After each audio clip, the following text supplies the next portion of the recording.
In this video, we're going to take a look at some reactions of carboxylic acids. And the first one we're going to take a look at is kind of a review from a previous video, and that's esterification. So in esterification, we're going to be taking a carboxylic acid,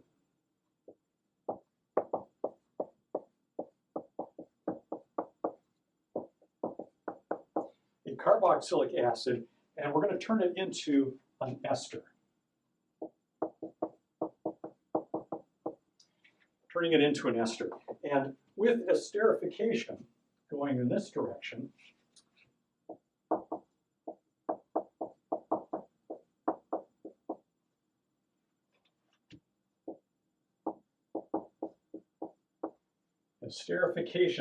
we're going to be removing water.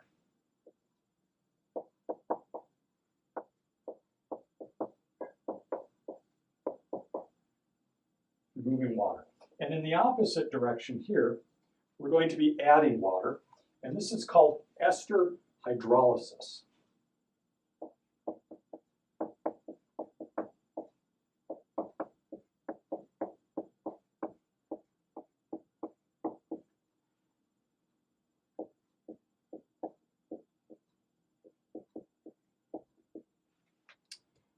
Okay, now hydrolysis, hydro means water, lysis meaning to break. And so we're going to be using water to break something apart in ester hydrolysis. And then when we remove water here, this is esterification. This is also called dehydration synthesis.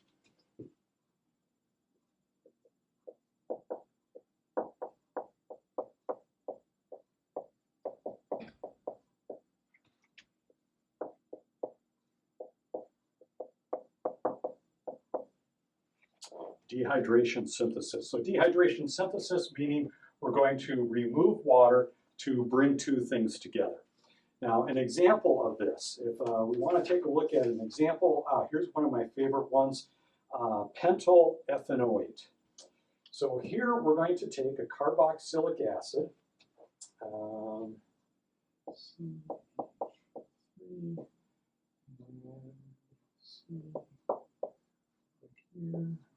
Okay, here's our carboxylic acid. You might recognize this one as acetic acid, but if we're going to go with the IUPAC names, we should call it ethanoic acid.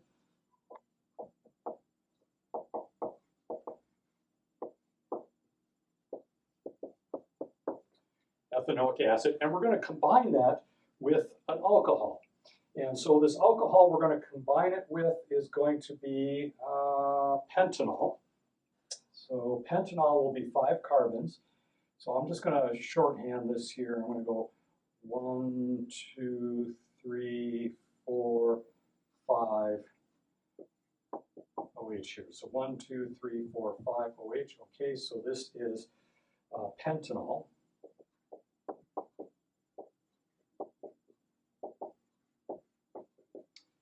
Pentanol, O-L. Okay. And we're going to combine these two here, going in this direction, by removing water. And so when we remove water, we're going to take the OH off of one of these here, like this, and take the hydrogen off of this one here. And we can take the HOH and then remove it and combine these two molecules together. So on the opposite side here, we'll end up with water, HOH, and we'll end up now with our ester. And our ester is just going to be this here with our pentanol attached. And so we'll see if I can't draw that over here on the board. I'm going to go CH3, and then C double bond O like this, and then O. And then coming off of that, I'm going to have my 5 carbon atoms. Okay, so we'll go 1, 2, 3, 4. See here, 1, 2, 3, 4, and then 5, like this. Okay, 5 like that. Right, now this ester over here has a name, and when we name these things, what we do is we take this part over here, the part that has the alcohol portion, we name that first, and then we add what was the carboxylic acid part there. So this becomes pentyl.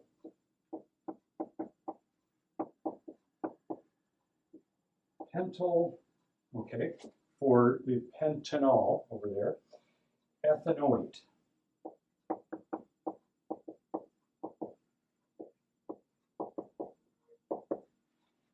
Ethanoate. And the O8 tells us that it is an ester. Now, the reason I said this is one of my favorite reactions is this reaction is taking basically vinegar and pentanol alcohol, combining it together, and the reaction for this would be requiring acidic conditions. Okay, like this. Not that you need to memorize that, I guess, but the product over here, if you were to smell it, it smells like bananas. And this is just one of the many smells of different fruits and such that we can create synthetically in the laboratory. Now this is the same molecule that would exist in nature, it's just we can make it in the lab. And when we do face-to-face labs in the past, we would have students make this molecule and they'd smell it and they go, you know, it smells like bananas, but it kind of doesn't. And it's kind of weird. And like, it smells like bananas, but it doesn't. And they ask why and say, well, you know, there's an interesting story behind this. And the reason is the bananas we eat today, it's called the Cavendish banana. And it was actually a reject. It was a banana that wasn't deemed suitable for human consumption because it just didn't taste very well.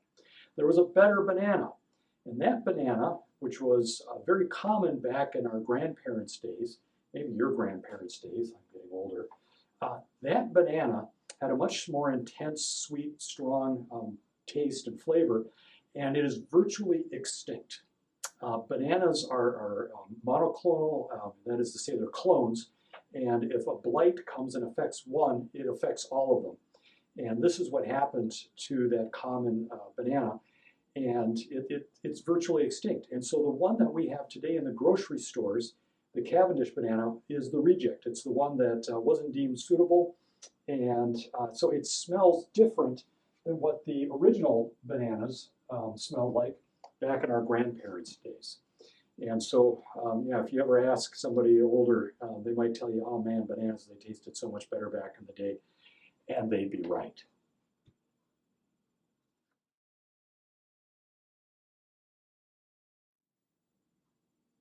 Another type of chemical reaction with esters is soponification. And soponification is where we take an ester and we react it with a strong base. Now, this is a reaction we're going to take a look at later on when we take a look at lipids, because its name implies soponification, the making of soap. And yes, this is how soap is made.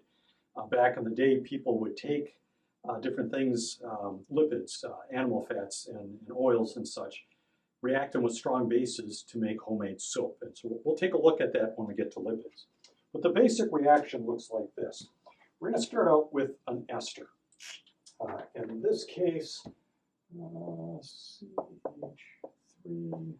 C double bond O, OH like this. Okay, this is a common name is acetic acid. And the IUPAC name for this would be, oh, wait a minute. Got to make the ester here. CH3. Okay, all right. So now the ester here, we're going to start out with the alcohol side first. So this becomes methyl.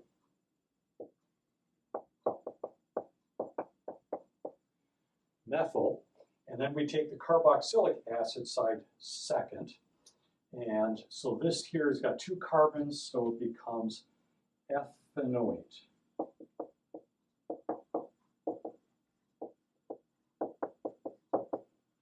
Ethanoate.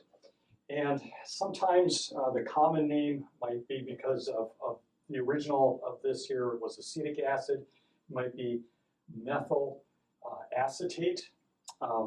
But if we stick with the IUPAC, it's methyl ethanoate. All right, now with this reaction here, we're going to add water. Add sodium hydroxide here, a strong strong base, a strong base like this. And when we add the sodium hydroxide, the sodium ions break apart from the hydroxide ions like this. Oh, yeah. We're going to end up breaking this molecule apart right here. And so we're going to end up with, let me just do a little dotted line here. So we're going to break it. Okay, our CH3, C double bond O, O like this. Okay, and then the sodium comes and is attracted to the negative ion over here. Like that. I'm trying to make a plus symbol here. I'm struggling. Art was really not my thing. All right, so now for naming this, we start out with over here, this side here, which would be like the alcohol side. So this here becomes sodium. And then over on this side here, the acetic acid side or the ethanoate side here becomes ethanoate.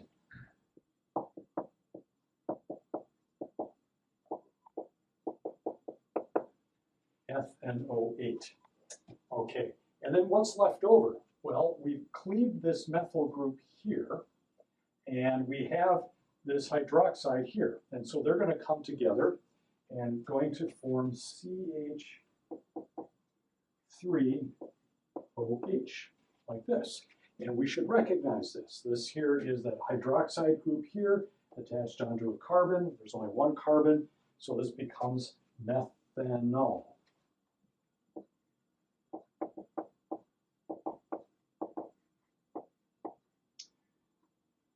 Methanol, or methyl alcohol, or wood alcohol, all of these names. But the IUPAC name here would be methanol.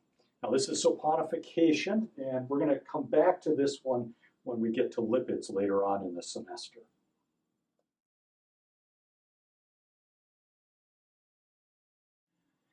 Esterification, is just a reminder, is when we take a carboxylic acid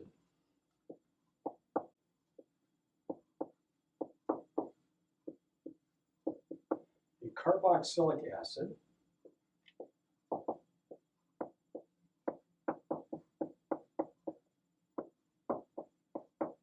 we're going to get really good at recognizing these, right? The carbonyl group here combined to a hydroxyl group and a carbon, carboxylic acid. And if we combine that with an alcohol,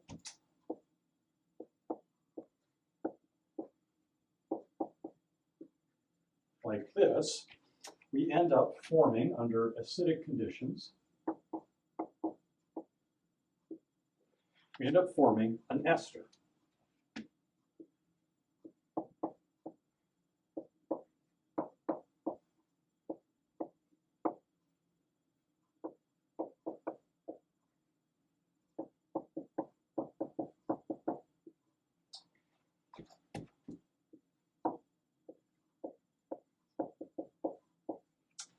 Now, I bring this up as a refresher or as a reminder because there's a very similar reaction where instead of taking a carboxylic acid and an alcohol, we take something called a thiol.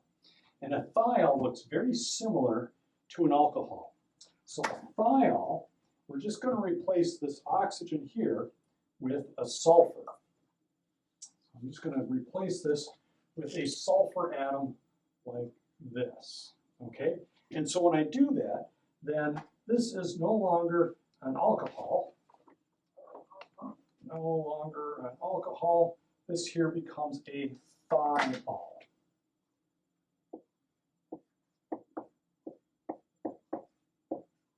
Thiol, okay?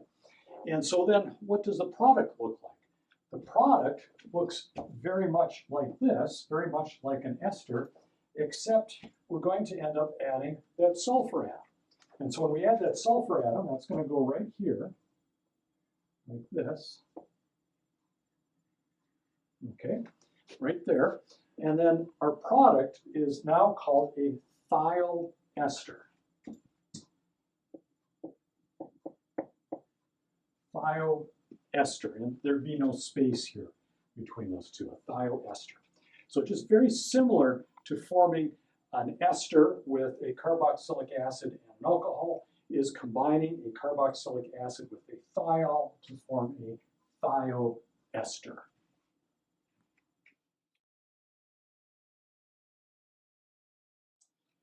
You might be asking yourselves, what happens if you have two carboxylic acid groups, functional groups on a molecule, and maybe two alcohol groups or hydroxyl groups on a molecule? Can you string those together? And I'm glad you asked that question. So I'm going to draw a couple molecules here, and you don't need to memorize these molecules, but it's kind of interesting what they do. So I'm going to start out with this first one here. It's going to have just a benzene ring on it. We'll just go benzene ring like this.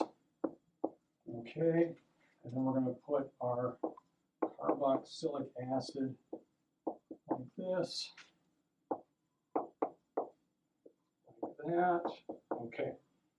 Now this is a dicarboxylic acid, and then we've got our carboxylic acid functional groups on both sides of this molecule.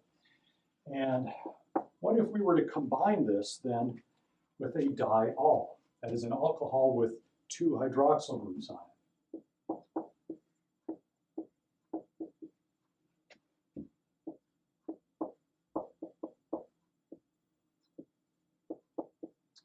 Like this. Okay, so here's a diol and a dicarboxylic acid here. And we can combine these together. If you can just kind of imagine here that if we removed, say, the OH from here and the H from here, like this, then that would give us water, right? So this would give us water. So this looks like one of those dehydration synthesis reactions or esterification reactions that would join these two together. And then what if then over on this side here, like this, we combine that with another one of these, and then another one of those, and then another one of these. And we just keep on going, and we just make a long chain of these molecules, okay? This long chain here, we have a name for this. In Greek, when you have many parts, it's called poly. Poly means many, okay? And what we're doing here is esterification. So this becomes a polyester. A polyester. And a polyester is just repeating units here of esters. And I don't know if you're familiar with the term polyester or not, but that's back when I went to prom anyway. If you had a really nice polyester suit, you were quite the styling person. Fashions have changed. But yeah, reminds me of a stupid story. I went to prom with this one gal, and she was very nice and everything, but we got to prom and we decided we really didn't like each other all that much. And so we kind of went our separate ways, and I ran into this gal who she went with somebody else to prom, and she didn't like her date very much, and we ended up liking each other, and we had a wonderful time together, myself and this other non-prom date. We hit it off, had a great time and everything, and I've been married to that person now for 20-some plus years, so you never know how things are going to work. Polyester works for me.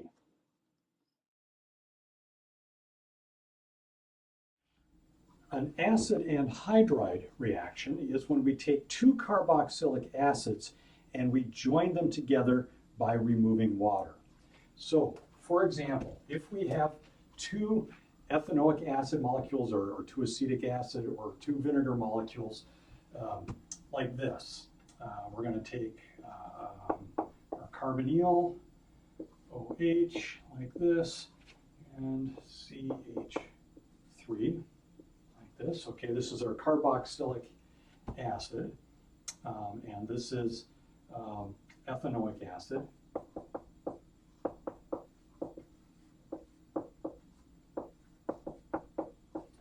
Ethanoic acid, and we combine it with another ethanoic acid.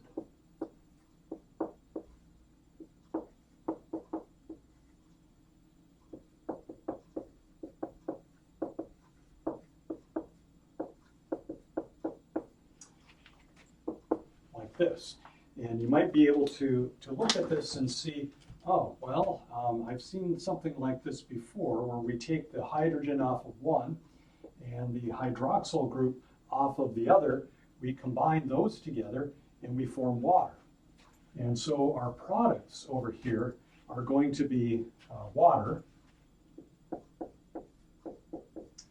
and then the acetic acid anhydride here. We're going to take these two molecules and join them together. So that'll be CH3C double bond O, O, C double bond O, the carbonyl group here, carbonyl group like this, okay, like that, and this becomes our anhydride.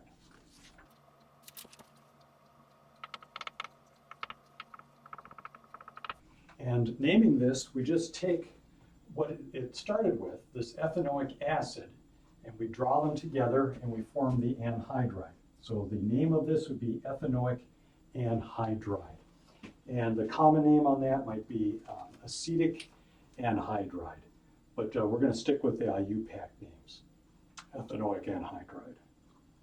Now that we've seen how to do anhydrides, I'm going to show you a reaction that maybe you've seen if you've taken a biology class before, and that is the difference between ATP and ADP. And these are the molecules involved in energy, cellular respiration, energy production in a cell. So I'm going to start out by drawing an adenosine molecule. You don't need to memorize how to do this. I'll just quickly draw this out here.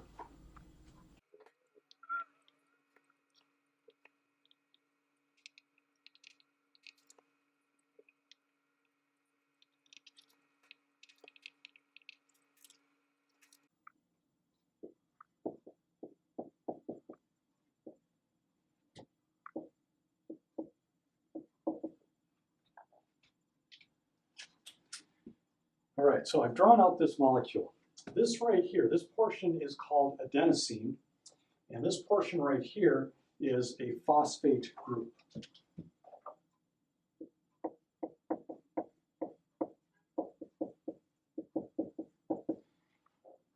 Phosphate. And so we might call this, if we were to just combine these things, we might call this adenosine monophosphate, or AMP, adenosine monophosphate.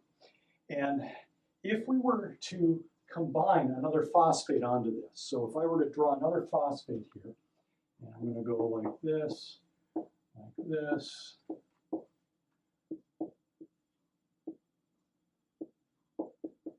that. Okay, so there's another phosphate group here.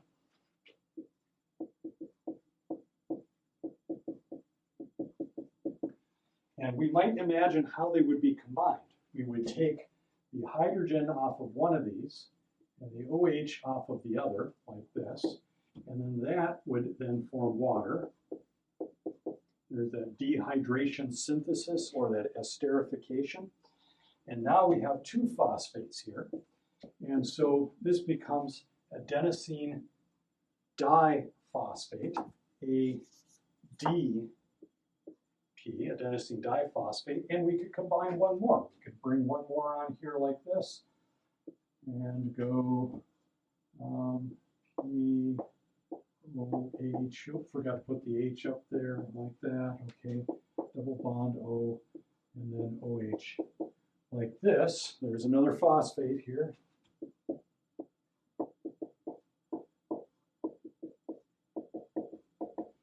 Now we've got three phosphates, and so we go adenosine triphosphate, or ATP. And if you're like a biology major or a biology person, you might recognize this. This is the molecule that's involved in storing and transferring energy. And so as we add or we remove these phosphate groups, we can add and remove energy. And we'll take a look at a little bit at this when we get into energy production in cells. But it is a nice connection with esterification and dehydration synthesis. It's one of those real-world examples here. This is how energy is stored and released in living organisms. ATP. It's a lot easier to say this than adenosine phosphate, phosphate, phosphate. Just saying.